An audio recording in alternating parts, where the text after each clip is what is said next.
Plano ng pamahalaan na limitahan na lang sa 3% ang paggamit sa unprogrammed appropriations bilang proteksyon sa pondo ng bayan. Yan ang ulat ni Clazel Pardilla.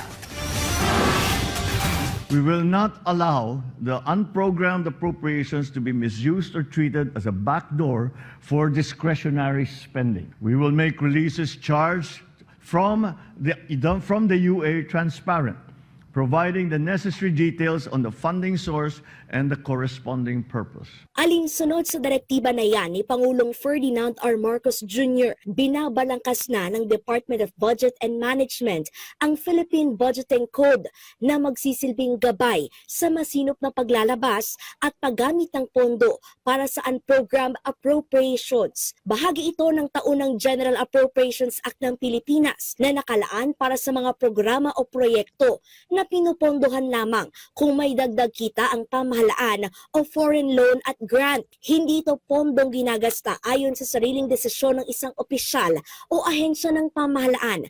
Kaya giit ng palasyo, dapat malinaw ang layunin ng mga proyekto. A central policy intention under the proposed reform is to ensure that unprogrammed appropriations are confined to a limited and clearly defined purpose, thereby preventing its use as a broad or discretionary funding mechanism and enforcing fiscal discipline. Magtatakda ang DBM ng level, hangganan at kondisyon para sa paglalabas ng unprogrammed fund.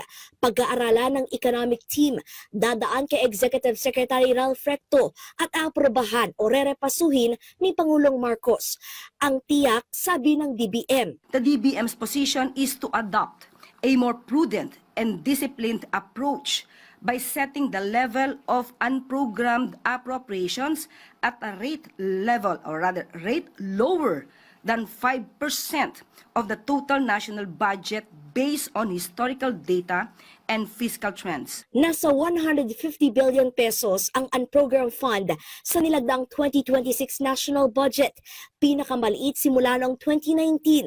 Kabilang ang pagsuporta sa mga programang katuwang ang ilang dayuhang bansa na magpapatatag sa infrastruktura, modernisasyon ng sandatahang lakas na layong iangat ang puwersa ng militar at risk management program na gagwardya at magsisigurong hindi nasasayang ang kaban ng bayan. Clazel Pardilla para sa Pambansang TV sa Bagong Pilipinas.